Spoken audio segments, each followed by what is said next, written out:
Sneed, a key piece to the Chiefs defense that allowed the second fewest points in the NFL last season. Among DBs who were targeted at least 70 times, Sneed allowed the fewest yards per target and was one of 3 players that actually did not allow a single touchdown. So Andy Reid was asked about his departure. This was his quote in March at the league meetings. And I quote, "You juggle the salary cap and it's ridiculous what you have to go through, the players you can keep or can't keep. But we all loved him there. That wasn't the problem. He was our lockdown guy, the best receiver. He had the best receiver."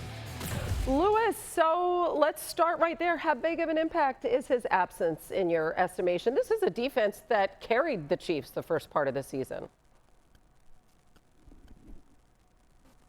Yeah, it's huge. I mean, look, they did a fantastic job of drafting and developing L'Jarius Sneed. And you got to tip your cap to Brett Veach, the general manager, David Merritt, the secondary coach, and Steve Spagnuolo in terms of how they got L'Jarius to play. And quite honestly, look, I think they were preparing for this day. Because think back to 22 when they won the Super Bowl against the Philadelphia Eagles. Think about the number of rookies that they had contribute that year. They had Trent McDuffie in the first round, Brian Cook, a safety, in the second round, Joshua Williams, a corner, in the fourth round, Jalen Watson, another corner, in the sixth round. These are all guys who played for them and played meaningful snaps. They draft Kamal Haddon this year in the sixth round out of Tennessee, another guy that they're trying to go ahead and continue to restock the cupboard in the secondary. They know how important it is. Yeah, of course, they hate losing a guy like L'Jarius Sneed because he's one of their own. They drafted him. They developed him. Didn't sign him from somewhere else. He was their guy. But they have shown that they know how to develop guys, identify them, and develop them. They're going to have to do it again. Yeah, I think it's a huge concern also, especially when you have a player the caliber of L'Jarius Sneed. I mean, he improved so much while he was with the Chiefs. And Andy Reid said it best. He was a lockdown corner. Think about what he did against Tyreek Hill in that game where he basically just knocked Tyreek Hill on his back. The intimidation factor and the confidence that he exuded for his team was unreal. With that being said, the salary cap is what it is. And when you got Patrick Mahomes and you got Chris Jones making the money that they're making and Travis Kelce, some players are going to have to go. And that's where these younger guys that Lewis spoke of are going to have to step up.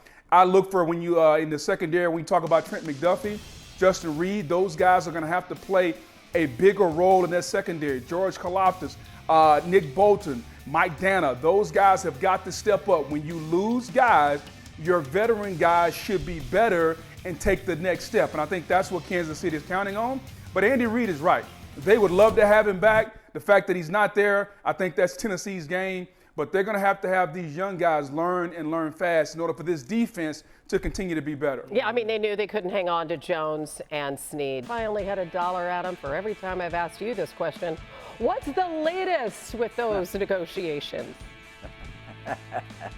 Well, they're not very far along. At least they haven't been recently. And I know that now that camp is getting ready to get underway here within the next week, we'll see whether that jump starts any talks between the two sides. It should not be an overly difficult deal to do, especially now that Justin Jefferson has gotten his deal done in Minnesota, and yet the two sides do not appear to be much closer than they've been throughout the offseason. It still seems like they're a ways apart. And so now CeeDee Lamb will have to make a decision about whether he wants to show up, whether he wants to hold out, whether he wants to hold in, how he wants to handle this particular situation. It'll just be more drama in Dallas. There'll certainly be enough of that this upcoming season, but right now, no deal between Dallas and CeeDee Lamb appears to be close at this time.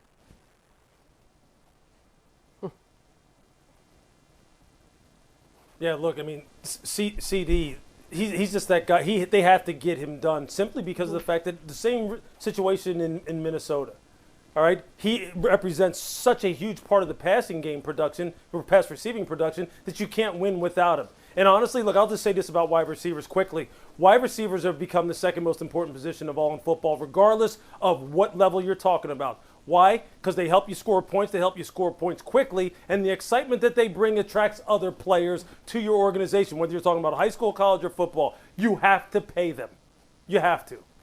All right, let's read and react to some quotes about the top wideouts. Starting in H-Town, Diggs and the Texans reporting for camp today, and one NFL personnel evaluator said, and I quote, "I question the fit in Houston. They've already got plenty in the passing game with Nico Collins and Tank Dell and Dalton Schultz, and you wonder how his personality fits with the young nucleus." Close quote. Thumbs down for me, Lewis.